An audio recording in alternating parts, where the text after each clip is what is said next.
Welcome to The Good Word. My name is Vincent Goodwill, senior NBA writer for Yahoo Sports. We are part of the Ball Don't Lie Network. Get us wherever you get your podcast. And we are always and also on YouTube. Today is the day we have a guest. He is one of the three best writers in this entire industry. I don't even know who the third person would be, but it would definitely be you, Marcus Thompson, and Miriam Fader. You two are my two favorite writers in the business. I can be humble enough to say, hey, when there's people better than me, I can say it out loud. And Marcus is cap. Not even lying. Cap. Not lying. Let me get through this. Cap. Let me get through this intro. Marcus Thompson II. Of course, you all know him. Bay Area, The Athletic, Warriors expert, San Francisco 49ers expert, quietly. You know, he knows everybody on the inside of that. That's funny. He's an author, of course, which is different than a writer. He's got books on Stephen Curry, book on Kevin Durant, and a book on the 10 best dynasties in NBA history, which I found really, really fascinating. And of course, we're going to tell you about that, by the way. What's that? People were like mad at me for putting the Pistons in. Isn't that crazy, bro? Isn't that crazy? Wild. Why would it matter for putting the Pistons in there? I'm like, if the Pistons are the dynasty, there's like 3 dynasties ever. And what's the fun in that? Yeah. I was getting a little smoke about that. You see why people in Detroit walk around with this chip on their shoulder, right? You know, Detroit just like Oakland, man. So I already know. know. We cousins out here. You know what I'm saying? Straight up. Well, of course, we're going to talk some Warrior stuff. We're going to talk a little bit of the Phoenix Suns. But first, Marcus's colleagues at The Athletic dropped something this morning on a growing disconnect between Darvin Ham and the Lakers locker room. Of course, ironically, I'm going to say ironically because it would sound a little different way. But the day after the Lakers dropped below 500, boom, we got something coming out about, how this works. But Jovan Buha and Shams Charania co-authored the piece.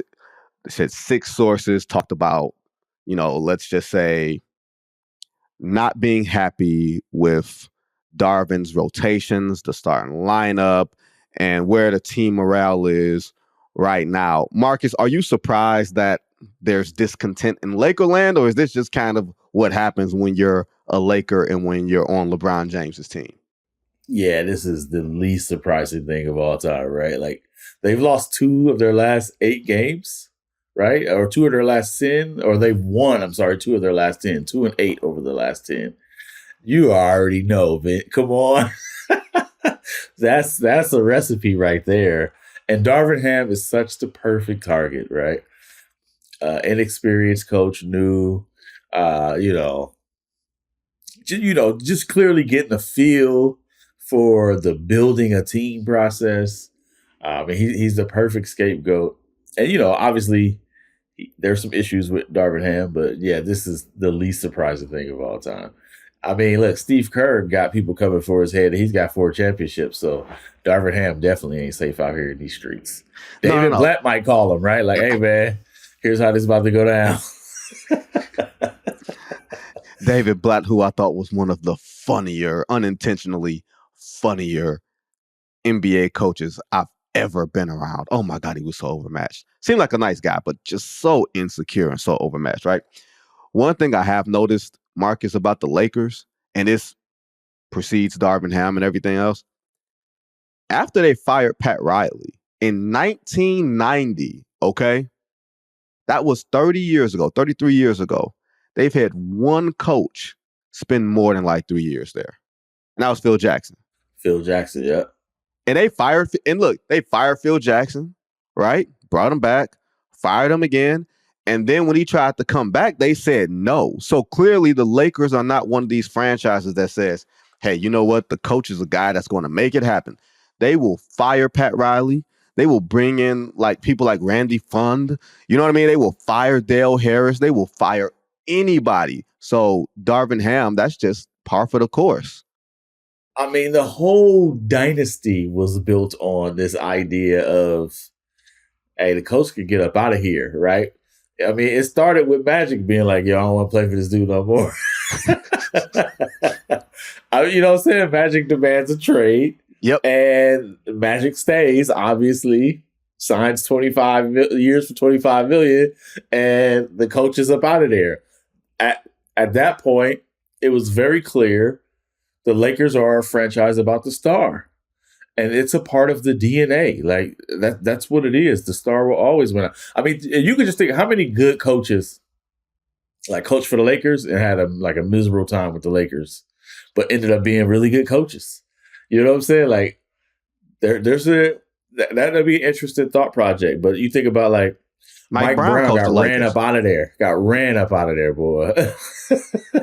Ran up out of there. Like, it turns out he's a good coach. But, you know, when you're driven and when you are centered around your superstar, coaches don't stand a chance, bro. They don't stand a chance. It's all bad. No. And here's the crazy thing for the Lakers, Marcus. LeBron is playing as well as you can expect someone of his age and experience playing, right? Yeah. He's only missed a couple of games this year. Anthony Davis. And he's playing hard too, bro. Like, he's playing hard. It's impressive, Marcus, actually. He's playing hard and got lit up by Jaime Jaquez last night. Jaime Jaquez saw LeBron on the block and said, lunch meat, Pops, and gave him a bop fadeaway. That's almost when it's a sign that it's time to go.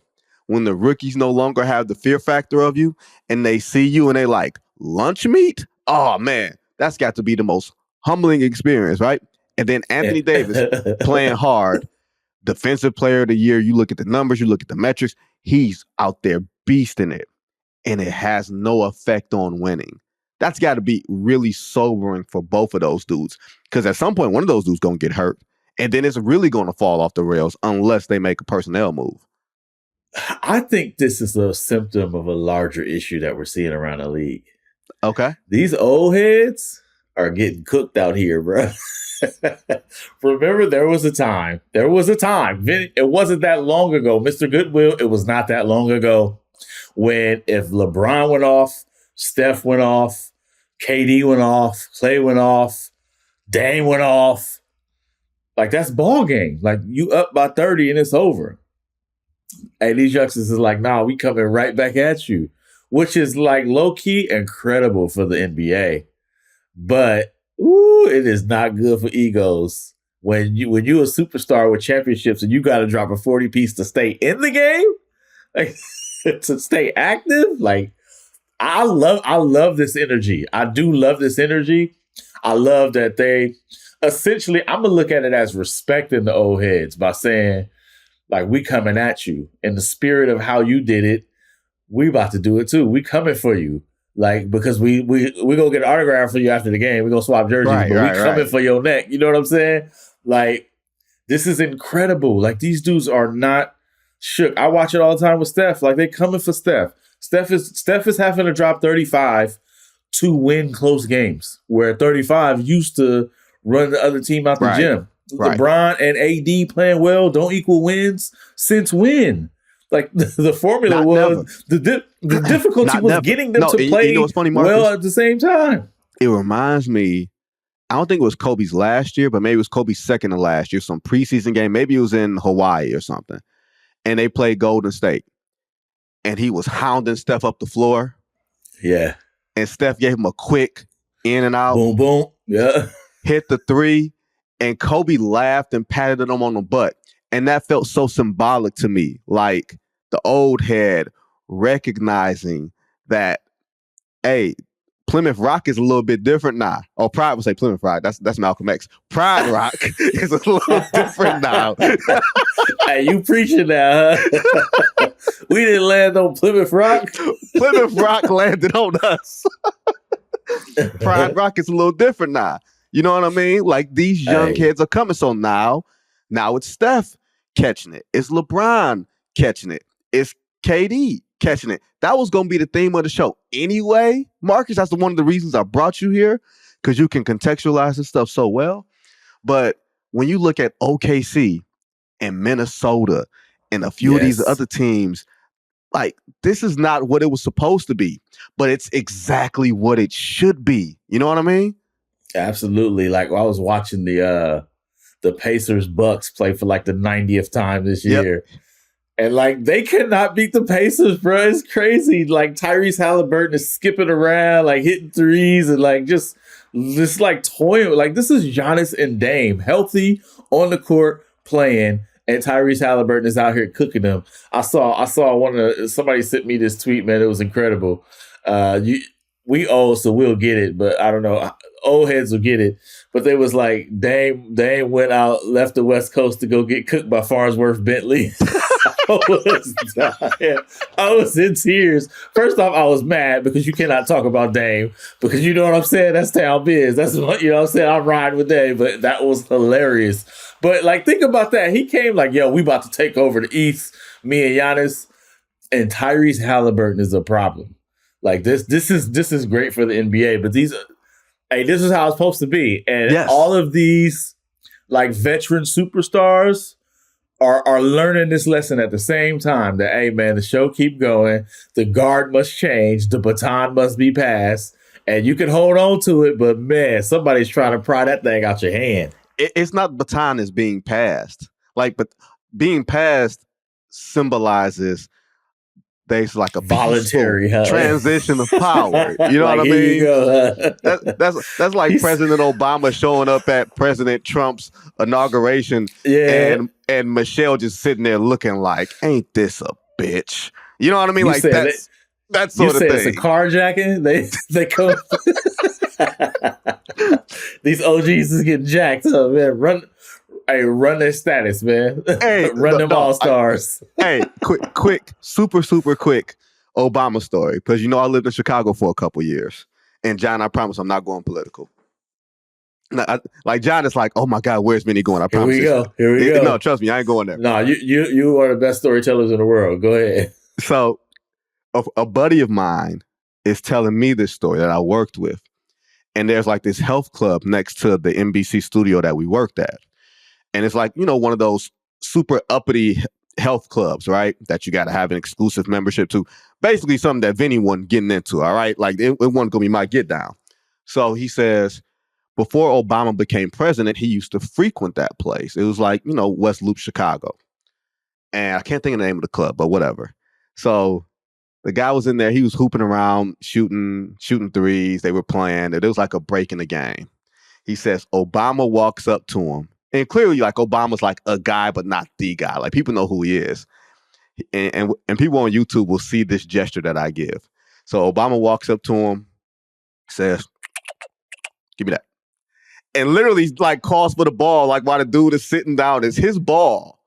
It's his ball. And Obama's like, give me that.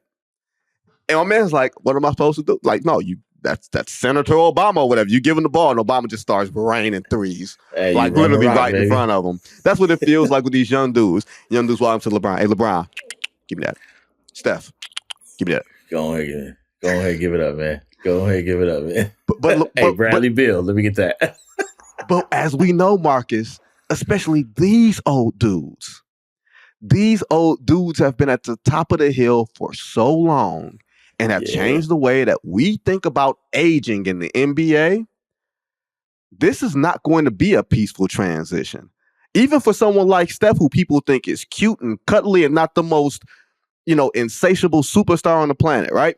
They don't think of him that way. They think of him being this light-skinned, cute dude. You know what I mean? Who's family-friendly and cute daughter and cute wife and, parents and all this other type of stuff. He's insanely competitive. So when these dudes start telling him to run his pockets, that is not going to be pretty at all. And it's going to be difficult for them, but you know what? I feel like it's going to push them. And they're already playing past like their prime, in a sense of like they should already be fading out, right? They should be pretty much done, but they're not. So if you want to stay, you know what I'm saying? If you want to keep the party going longer, you got to deal with the new guests. And that's good. You know what I think it's going to be? I think we're going to see a lot of more like team building instead of superstar building, because that's what's winning now. I don't know if anybody paying attention, but super teams is getting cooked out here. And it's the complete teams, you know what I'm saying? And maybe in that sense, it's going back to like 2015, 16, right? Where it was like, all right, you got to have 5 or 6 dudes. You can't have 3 guys and then a bunch of nobodies, right? So, like, I think you're going to start seeing them calculate. We're already seeing it, you know, in some of these places, like the Lakers are about to be that way, where it was like, give me AD and LeBron and whatever. Like, nah, that whatever don't work no more. Nope. It can't just be Steph, Clay, Draymond, and who, like, it's squads. You better have a squad. And what we're going to see them rethink this thing, but they're still good enough to compete. Like, they're going to fight back in that sense, right? They going to, you know, these are, like you said, these dudes been on the top for a minute. Like, Marlo ain't trying to give up his corners easy. No. You know what I'm saying? So they're going to fight back. But them kids are coming. You know what I mean? They just need to take some L's. It's going to be some L's on the way. It's going to be some L's on the way, bro. It's happening. Oh, no. Shea is cooking dudes. You look, Marcus, we here. You reading the minds. You reading the minds. You are going where I want you to go because I'm already, mentally prepping myself. As opposed to spending the last couple of years in San Francisco and LA, Boston, and Phoenix, LA. during the conference finals, and getting used to the good weather, hanging out with the good people and all that. You know what? You know what my ass is gonna be? My ass might be in Minnesota and Oklahoma City. Do you know how borderline depressing that is? But I'm gonna see some good ball. I'm gonna see some good ball. We're not gonna sleep on Minnesota as low key one of the underrated cities in the NBA. Minnesota ain't bad, man. Come on. I mean, it ain't LA, but come on. It ain't Indiana either. I see. I do feel like we're gonna we're gonna be in some places that it's gonna be like that. And, do you feel like it's gonna stay this way, or are some of these stars gonna migrate to the big cities at some point? Or are they just going to be cool, like setting up their kingdoms wherever they are?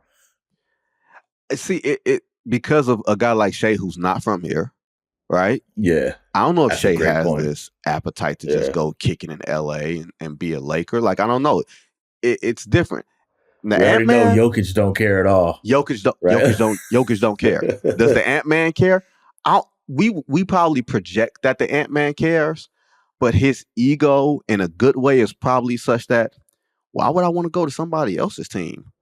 Why don't we make Death Row over here? Why don't we make Death Row Midwest? Why am I coming to Death Row West? Minnesota's not like a slouch town. Like, that's a big area. Like, that's kind of waiting to pop. You know what I'm saying? Like, it's some meat on the bone in Minnesota. It's not like it's some small town where it's like there's a ceiling. I don't think it's been scratched. I mean, I just remember the KG years where it was like popping. Yeah. You know what I'm saying? Like, I see what you're saying where Ant strike me as one of them dudes to be like, we setting up shop right here on this porch.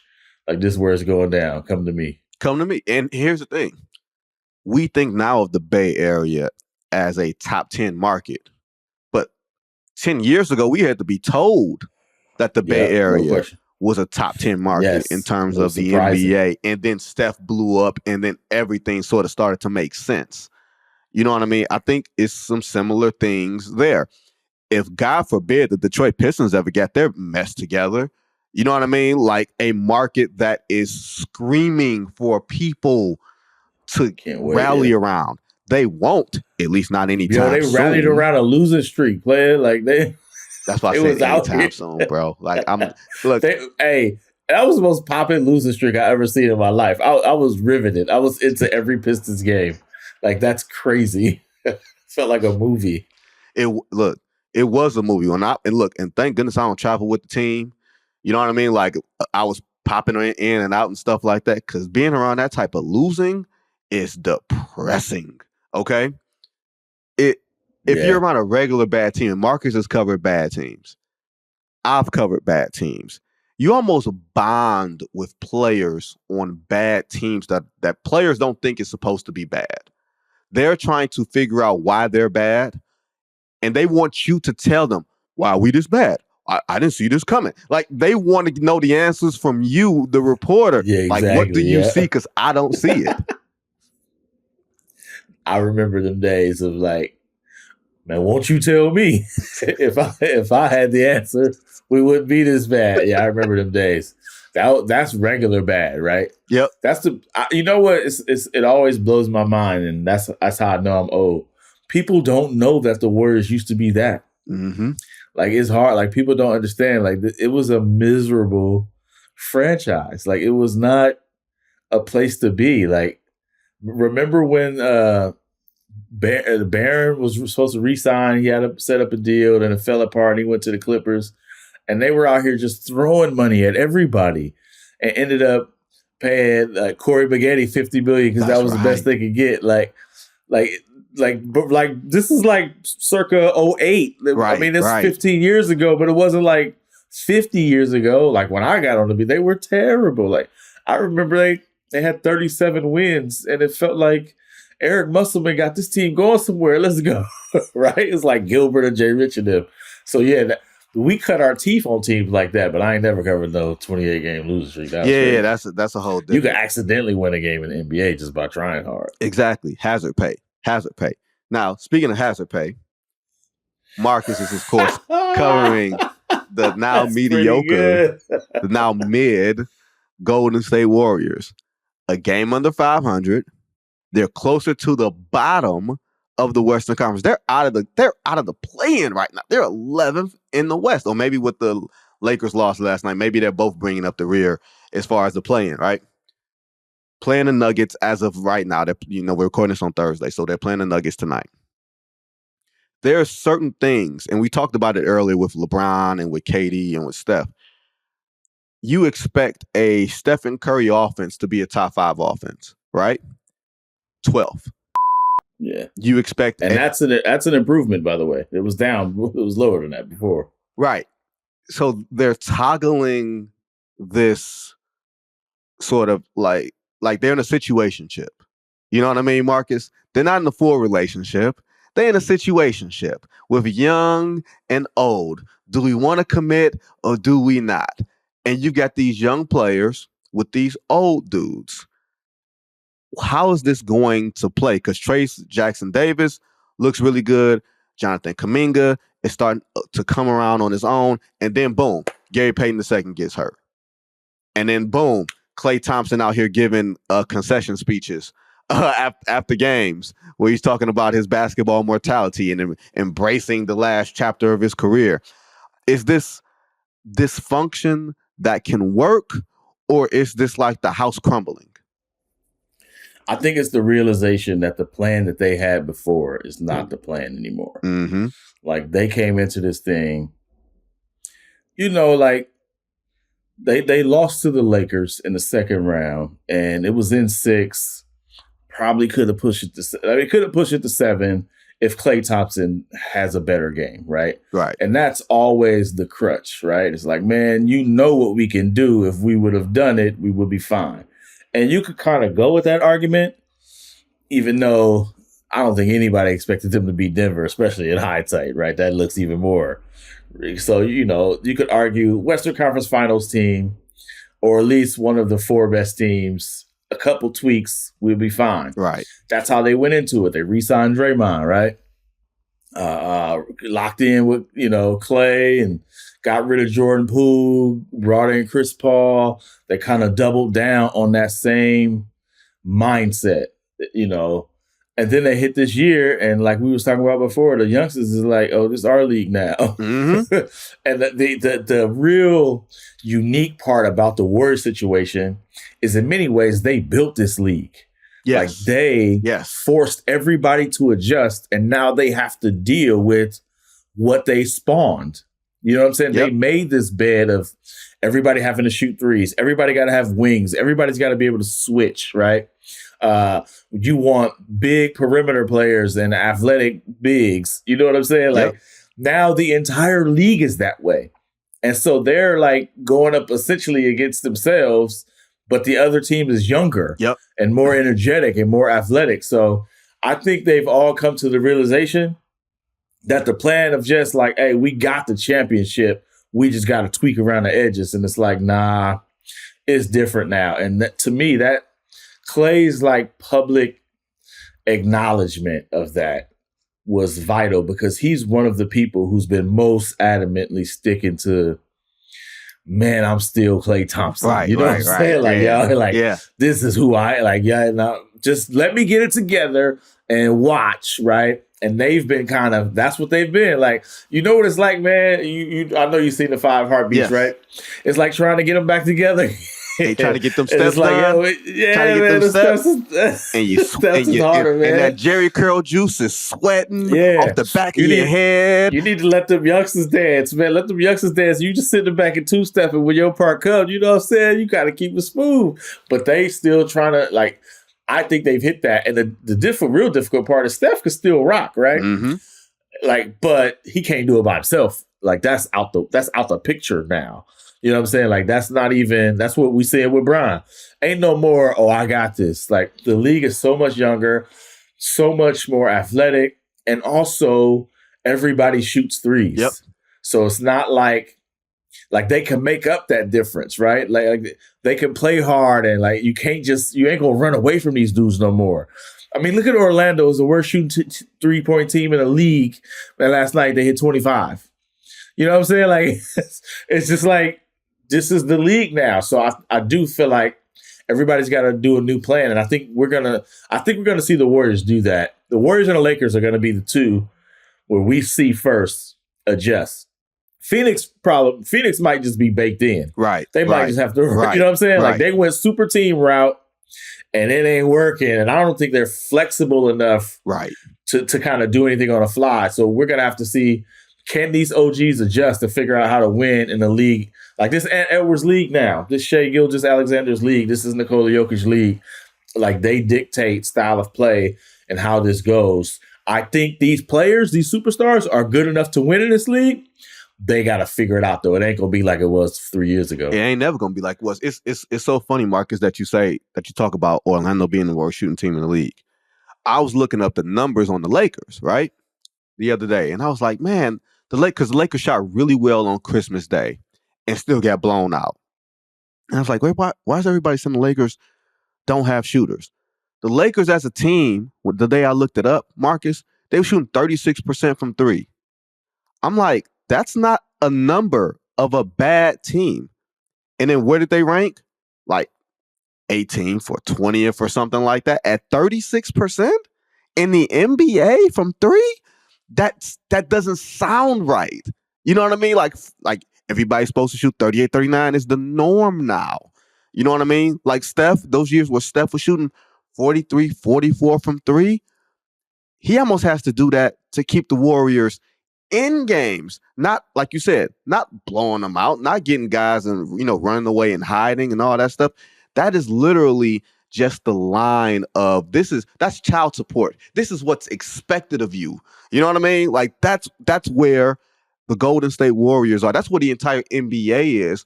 Unfortunately, right now, and you brought it up, Marcus, the way that the Warriors were built, they're still behaving as if this is 2017 or 2018. They just don't have Kevin Durant. You know what I mean? Like we have the formula.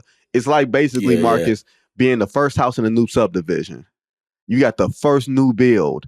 Everything is new when you get it. And then all your cousins start moving in, except your cousins got all the amenities in your house and it's better than yours. You got the same house that you had and when it was new and fresh, and now all of a sudden it ain't new and fresh no more. And you got to go play catch up. And I don't know if what that means is leveraging Chris Paul. What do you do with Draymond Green? What do you do with Kuminga? Like, what players do you see them saying, okay, these are the young pieces that we're going to keep and invest in compared to the ones that we're going to mortgage? That's going to be the tough part. But to be honest, man, I think it's going to be up to the market. I don't think they have the luxury of deciding, here's who we putting out there. Yeah, that's true. Steph is 35. He's about to be 36 in like 2 months. Yep. He's still really good. He's still a top shelf NBA star.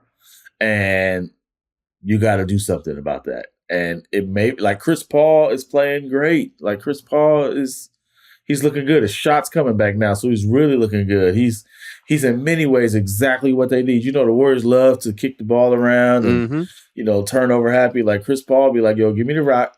You know what I'm saying? Like, hey, calm down, everybody. Like, in many ways, that's what they need. But he's a $30 million expiring contract, and he might be more valuable as a trade chip just for this team and what they need. Right. Because the truth is, the idea of we got to win a championship right now might be out the window. It might be like, how are we going to win a championship in the next 3 years?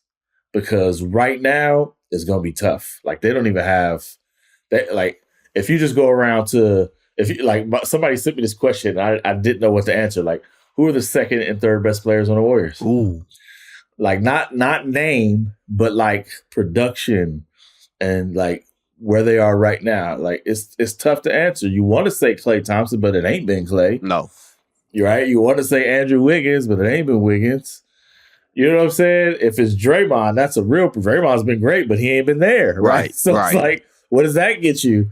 So it's like, if it's Chris Paul, like that's your second best players, like the 39-year-old, like they're in this tough bind where I think they just got to kind of go, or it's like, hey, we got our eyes on this player. This is the player that's going to take us into the future. What will it take? Right. I do think like Steph is obviously untouchable. I just don't see them trading Klay. And I think it'll be tough to trade Draymond, but even if they wanted to, I don't know that the value is there at this point. Right. So I don't think the core gets broken up, but I do think it's very clear they need to do something. Like we could easily put out the same piece for like the Lakers, except the coach is just established here. Like everybody knows Steve Kerr is good, but it's the same nobody's happy piece. So Marcus, since you just brought up Draymond Green, I feel like we have to talk about Draymond Green. Him and the team have been away from each other. Well, Draymond has been doing counseling and under suspension. And it's like, Draymond Green's like, the kid at school that bites people. And they call your parent and they're like, all right, he's at it again. He bit somebody. All right, who'd he bite? Where'd he bite him at? And like, oh, he bit them there? Okay, he's going to have to spend some time away. And Steve Kerr said something to the effect of, we're giving each other space. If that doesn't sound like a relationship metaphor, I don't know what that is. How much do they miss Draymond Green, for one, Marcus? And B, are they anxious to get him back? How difficult is that transition going to be, reassimilating him back into Golden State? Well, that's in keeping with your relationship metaphor, that's a two-pronged thing, right? You're going to have to come on for the Love Doctor episode, Marcus. You know what I'm saying? Hey, I could use it, actually. So there's this part of Draymond, like, on the court that they just aren't as good without him. I mean, that's just the bottom line. Especially in those like critical moments, right? Those high leverage moments, end of games. Like, they have a hard time getting stops. Like, you can get what you want from them. You know what I'm saying? Like, you can get what you want from them. And if they end up saying, all right, we're going to put our best defenders in, then they can't score. So they got that kind of dilemma. Whereas Draymond, he'll give you the defense. And even though he's not a scorer, his offense has been, was much better this year, but his facilitating is giving you something out there. So that was a strength. Like, it's kind of like what we were saying before, where remember how Draymond was kind of the game changer. He's really a small forward, but he could guard centers and he could keep the pace fast and all that. Now everybody's got a small ball center, right? So everybody's got their version of a Draymond. But man, just when it comes to like locking up and guarding, they're always either at point of attack getting cooked, or one or two passes from getting beat. And Draymond, that's his thing, man. It's like help side defense, being a quarterback of the defense. Like, they missed that. They missed the ability for it to say, hey, Shea cooking everybody. Go get him, right? Or Luka's cooking, go get him. So they miss him on the court in that sense. They really miss like what he brings to the table defensively and facilitating. They miss his pace. They play, Chris Paul, they play slow. That's the only thing with Chris Paul. they're better fast. Steph is better fast, and whatever makes Steph better makes the Warriors better. So they miss his pace. Now, the other side of that, it's like, you know, you're in a relationship and there's like what we do for each other and these like kind of staple fundamental things we bring to the table. But then there's that like, it ain't really good right now. You know what I'm saying? Like, we ain't really talking, but we handling business. Who you picking up the daughter? Yeah, I'm picking her out. You going grocery? You know what I'm saying? I think they are happy right now. Like it's like Draymond it can be a part of that happiness when he's on his A game. Right. But with Draymond has been all the drama. Mm-hmm. Right. It's been the constant scrutiny. So you kind of get the sense of like, hey, there's like, it's a different vibe. It's a little more chill. Now they're not as good, but they feel far more like they're having more fun. Right. Like you could tell they feel. That's why it was when Steve Kerr says, you know, we're giving him his space and he giving us our space. I was like, yo, that's a bar. But Big bar. When he said that, I was thinking like, you know what? I know exactly what he's talking about. Like people are just, you know, like nobody's asking them all the time about Draymond.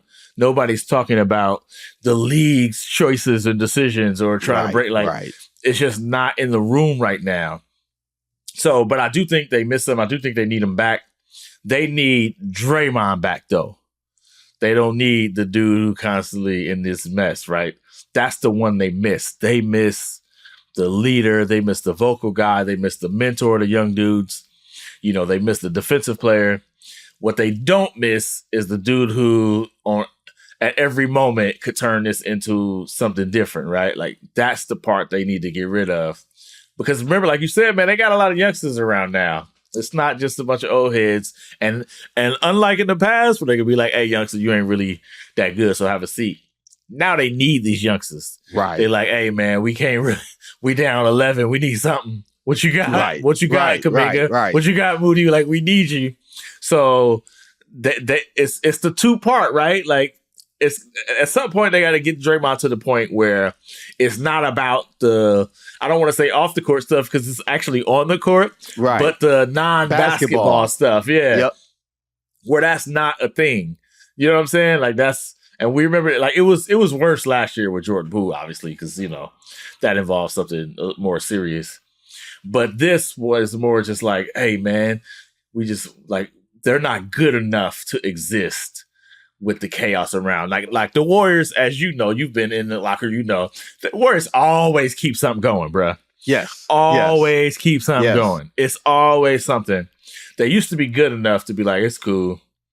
We can power through that. Now they need chemistry. They need peace. They need every ounce of everything to be the highest functioning team they can. And that might get them to the play-in. Maybe it may get him to where we got a 1-game situation like the Draymond thing. You know what I'm saying? The relationship thing with Draymond is interesting. It's almost like being around two people or being one of the two people in a relationship. And this is certainly not me. I'm just hypothesizing here, right? And you're just in a place with a person, right? And it's like, you want to watch a movie? You want something to eat?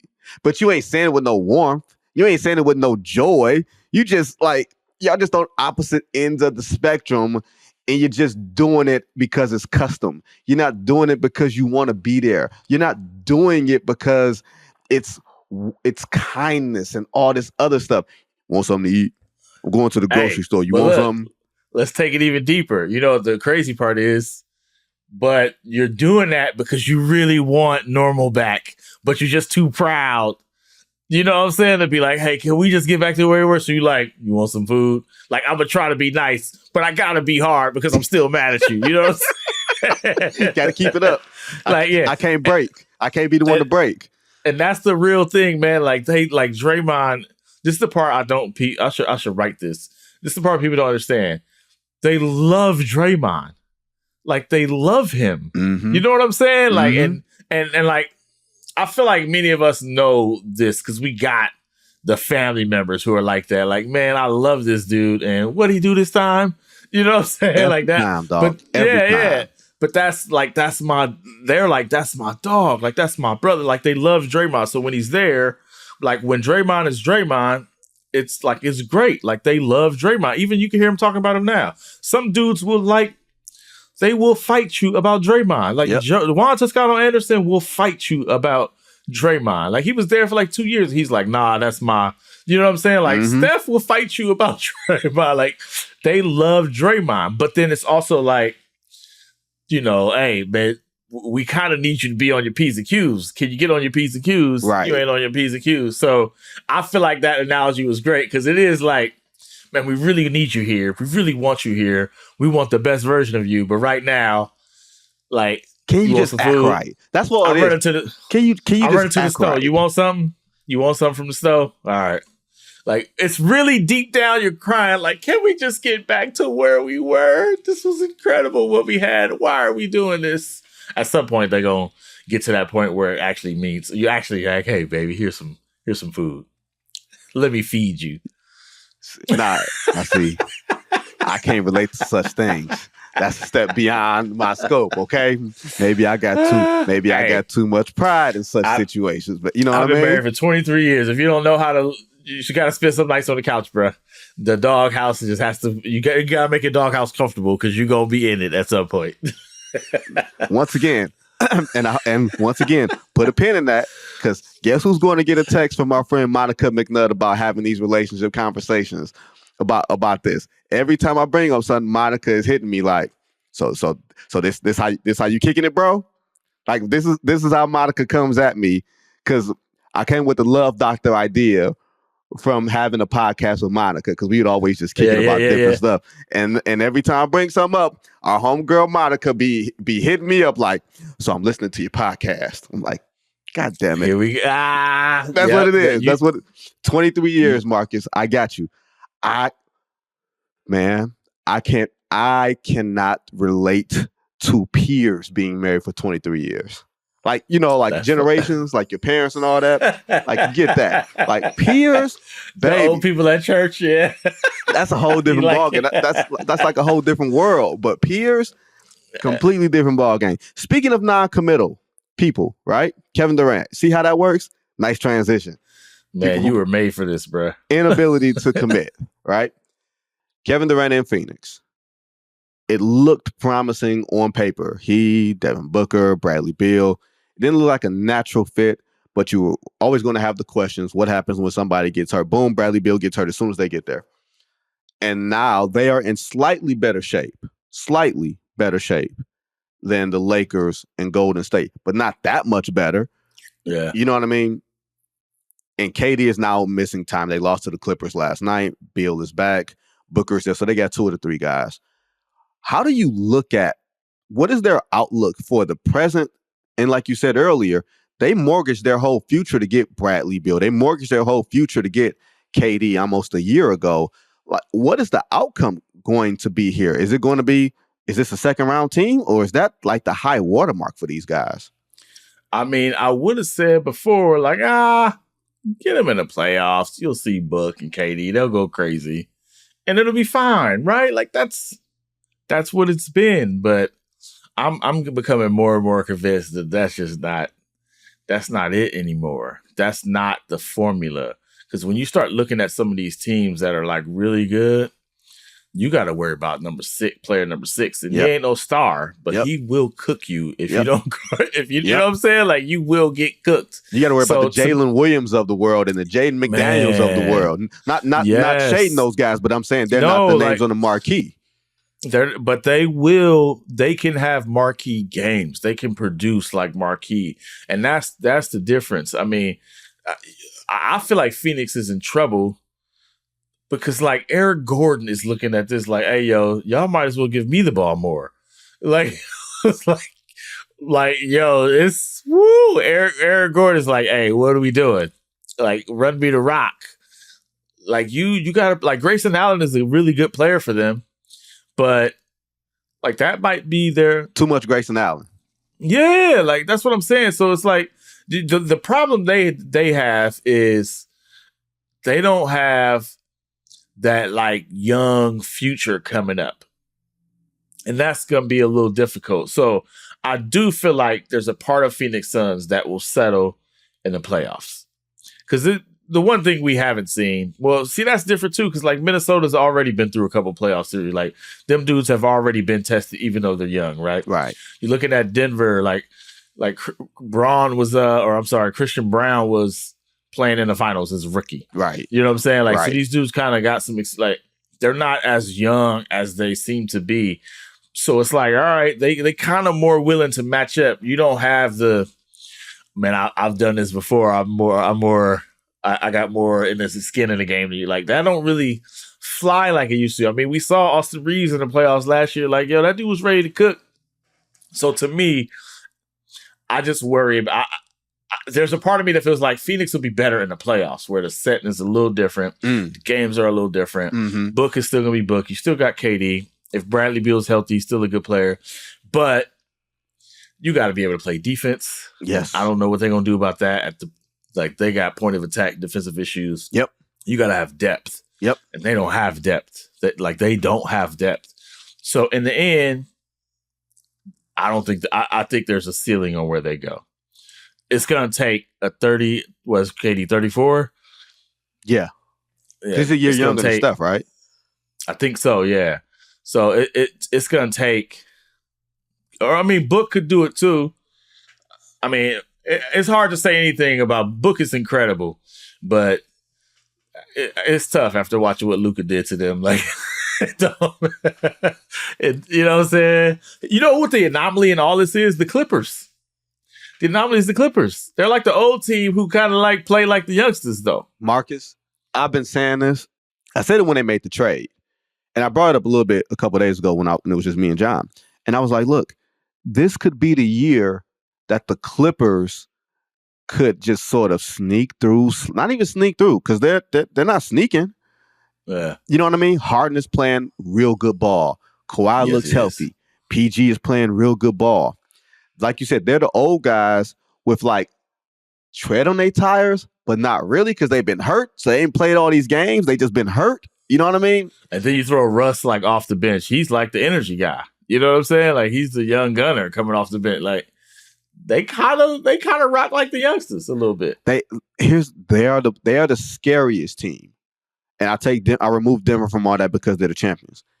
Yeah. The Clippers are the scariest team in the West because if Kawhi's healthy and that dude is a playoff terminator, and then you slide down James Harden to being your third best player where you're not asking him to win you a game anymore. You're just asking him to be a reasonable version of himself. And then you got Ty Lue, who coaches circles around everybody in the playoff series. And you still got Paul George. Like there's something that I'm not sure what it is there. Quietly, and I think this is what it comes down to, Marcus. This is a much better Western Conference than it's been the past couple of years. No question. It's loaded. Do you know what it has, though? It's got a really high ceiling, but it's got a high implosion rate. Yes, it does. Yes. It's highly combustible. Like the Clippers are kind of like the perfect embodiment of that. Like they might be incredible, but man, boom, it could be over like that. Look, it could be done. Think about this. Memphis, who's been incredible since Ja Morant came back, but were incredibly bad when he wasn't playing. Can they make up enough games? You know what I mean? To sneak in. And if they do sneak in, are they knocking out Golden State? Are they knocking out the Lakers? Are they knocking out the Phoenix Suns? Like, for someone to come up, someone must come down. But they're dangerous. You know, they're dangerous. Minnesota's dangerous because Sacramento is dangerous. Look, I don't know how much faith you can have in a Karl Towns operation. But I got faith in the Anthony Edwards operation. You know what I mean? Like, it's the weirdest thing in the Western Conference right now, man. It is. Like, it is far more loaded than we thought it would be. And you know what? The crazy part is the teams that are, like, mid, they still have a pretty high ceiling. Yep. Like LeBron, AD playing, they're still tough outs, man. These ain't, just, you know, it's like, there ain't no easy win, Cletus. Like, you're going to have to take them out. Like, look. You're going to have to take Steph out. Like, it's still tough. And they mid. That's the mid team. And that's, you know, this is what I miss. I miss best of 5 in the first round. This Western Conference, and the thought just came to me, Marcus. this Western Conference, if the first round were best of 5, that makes LeBron more dangerous. It's a short series. It makes Steph and KD more dangerous out because those guys can give you a game, right? On a given game, question. LeBron can be the best player on the planet. On a given game, Stephen Curry can do all the things he did in 2016. On a given game, Kevin Durant can be quietly. Kevin Durant was like the best player in the league for like 6 years straight. We just wasn't fixing our mouths to say it out loud. But on a given game, all of those guys can take it back there. They just can't do it for multiple playoff series. That's the thing, because these guys are too good. But if it's a 5-game series, Marcus, the urgency is there. You can't give away a game 2 at the crib. Yeah, nah. But also they might need that extra game just in case they slip up a couple. Like, hold on. Dang, we down 2-1 already. Like, but some of them gonna want that 7-game series. I don't think none of you. But you're right though. I don't think none of them want it. That's why the West is loaded because, I mean, if you look at the top, Minnesota, Oklahoma City Thunder, right? I think Sacramento might be 4 or 5, or the Clippers are 4. Clippers are 4, right? Like, look at these, Warriors, Lakers, Suns are 9, 10, 11. Dallas is 7. Like think about that. Like, you get a top seed, you might be seeing Steph or Luka or Bron or Katie. Like, you gotta, like, that's crazy. I mean, if you just look at the Eastern Conference comparison, right? If you look at the Eastern, like, you might get the Nets, you might get Cleveland or the Hawks. Yeah, like, all right. I mean, those are good teams, but. Bro, can't imagine, like, that's crazy. Yeah, exactly. Like, that's the West is crazy, and we saw that happen to Memphis, right? They got the Lakers, the revamped Lakers, and got bounced up out of there. So, Sacramento got bounced up out of there by the Warriors. Like, that's that's how crazy the West is. That them dudes is like scraping to get out to play in right now. That's crazy. But on the other hand, as opposed to being afraid that LeBron is coming into your building for a game 1, you're saying, hey, y'all, we got a chance to put these dudes out.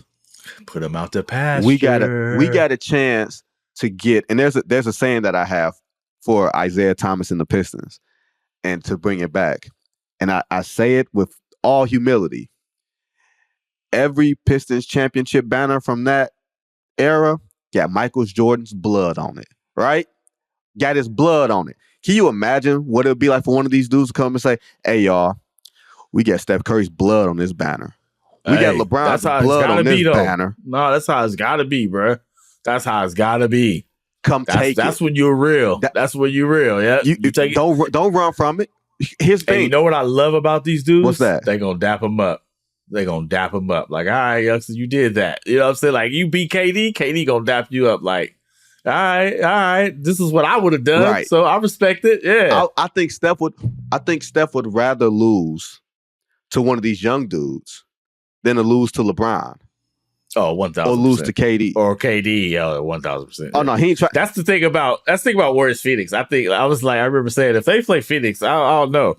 They might be more willing to die on the court. They might have one series in them if they play KD. Can you imagine Draymond playing KD in the series? Oh my God! Like, he ain't gonna want to lose that game. He's not going to want to lose. What limps will Draymond Green go to ensure that he doesn't lose? Wait, you mean hit Yusuf Nurkic in the face? Did that already, y'all? Did that already? That's light there. Nah, he gonna want to stay on the court for that one. Nah, that's the thing. Like, I think you're right. I think there's a part of them. I mean, I think they like this, man. If you see them, they put their arm around these. Like, who don't love Ant Edwards? Yeah. Right? Like, I was in the locker room. They was watching highlights of Shea. Like, hey, man, shaking their head at, hey, this dude is smooth, right? Like, they see what's happening, and they're all, like, old enough to remember the glory days, but still kind of witted enough to know, like, this is what they did. And you know what they love the most? All of them. You know what they love? That Kobe felt the same way about them. Mm-hmm. You know what I'm saying? Mm-hmm. So it's only right that they turn around and dap up them youngsters who come in for they, you know what I'm saying? Because you can't be running around here talking about mama mentality and I rock with Kobe and then be mad because somebody coming for your spot.